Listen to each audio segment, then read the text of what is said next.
Hi, Janine McJannet here, soul empowerment coach, loves to break patterns. These patterns, specifically people-pleasing, have a way of working into our lives, and they create havoc sometimes. Often they do, so that we are not, in fact, actually pleasing anybody else or ourselves. What are the biggest challenges that have been in my life on my road to recovery, on my journey to my new me? One point or another, everyone goes through shit in their lives. Some sort of event has traumatized us. We have all found coping mechanisms to help us sort of get out of jail free, right? We all have stories. We all make up stories. We all believe in what we think is right. And we all have this inherent desire to be the best versions of ourselves. We all try. So a few years ago, after I turned 50, I took it upon myself to be really curious about my life. I started to dig deep into discomfort. I kept going because the pain eventually brought me gain.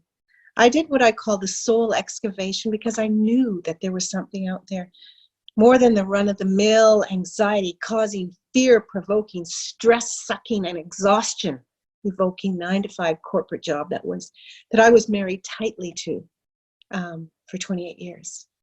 And guess what? I found it. And it wasn't actually something out there. It was something in here.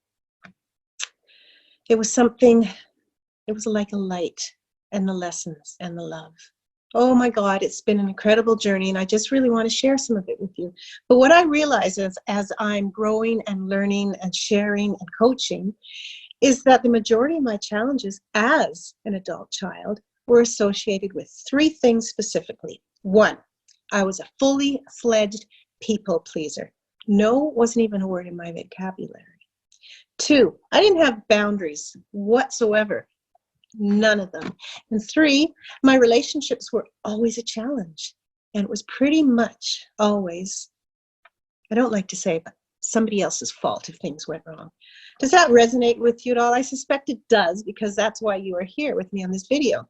So what I wanted to do is give you a quick summary of my personal strategies that I have used to break through in these three key areas: people-pleasing, unhealthy boundaries, and healthy relationships. I think of them as truth tips on how to change past struggles into strengths.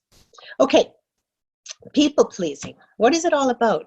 For me, I used to think that it was an honorable thing to do, to be of service to others, to help our friends, our families, our colleagues.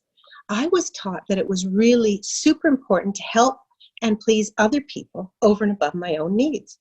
Look, even as a young brownie growing up in urban Canada in Ontario, the motto was lend a hand to help other people all the time, especially those at home.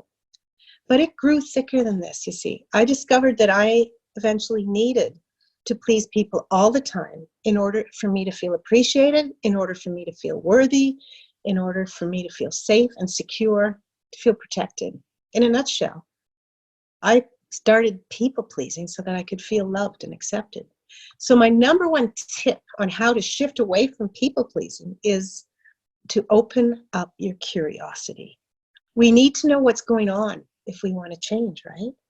Be curious, because that'll lead you to becoming aware, which will lead you to recognizing your patterns, which will lead you to the question, is this something that I need to change or that I want to change? If yes, then it's all about going ahead and finding a way to make that change happen. We get to choose, right? We get to choose whether we stay as we are or whether we grow from what we know. So be curious. It absolutely leads to change. Now, second thing about these boundaries, I just never thought it was my place to let other people know what I needed. It was like, I can't demand my life. I am who I am. They are who they are. Couldn't they just read my mind or something? You see, that's a key point right there, that you need healthy boundaries in place of other reactions and resentment take over big time.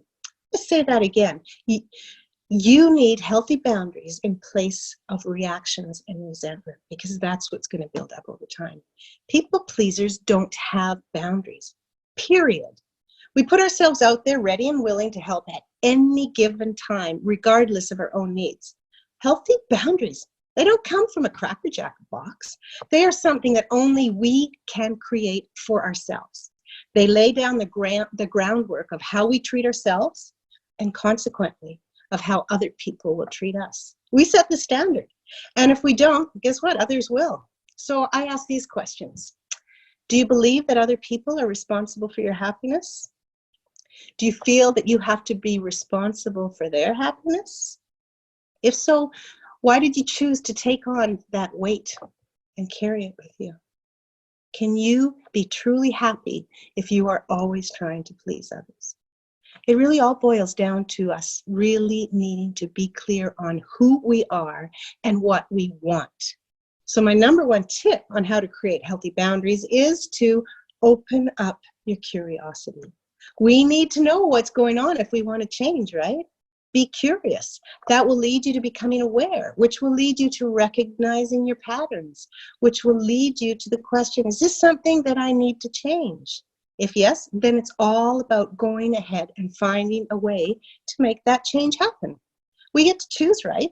We get to choose whether we stay as we are or whether we grow from what we know.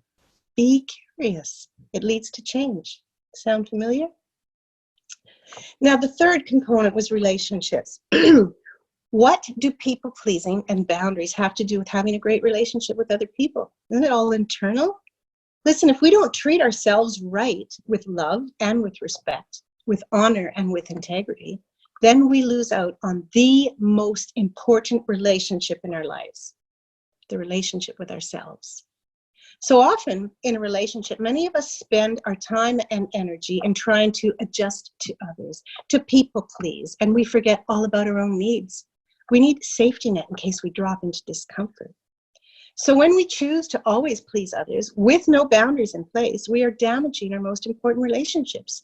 We not only take away the power from other people by not honoring their truth and their individualism and their desire to be independent, we're also taking it away from ourselves for those very same reasons. We're not honoring our own truth.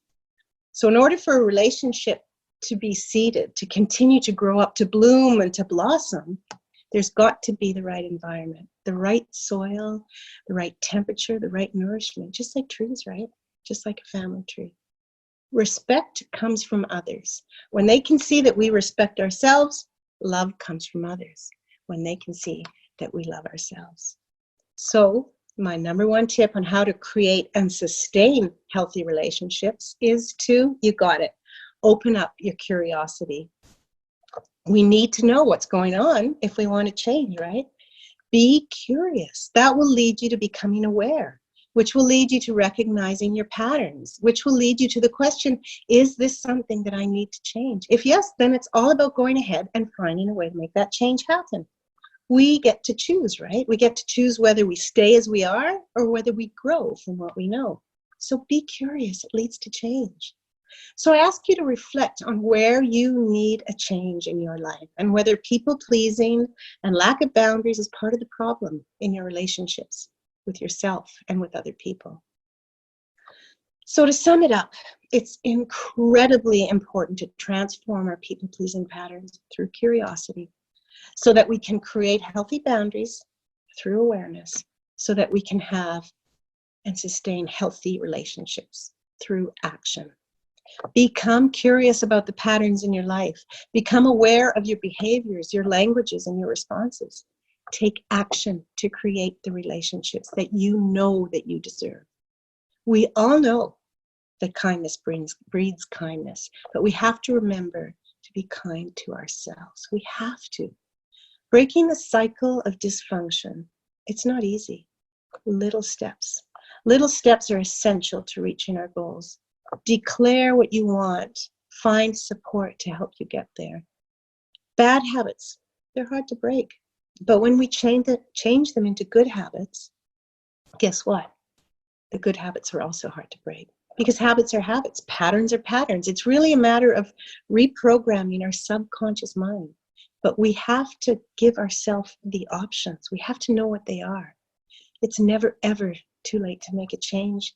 And it's never, ever too early.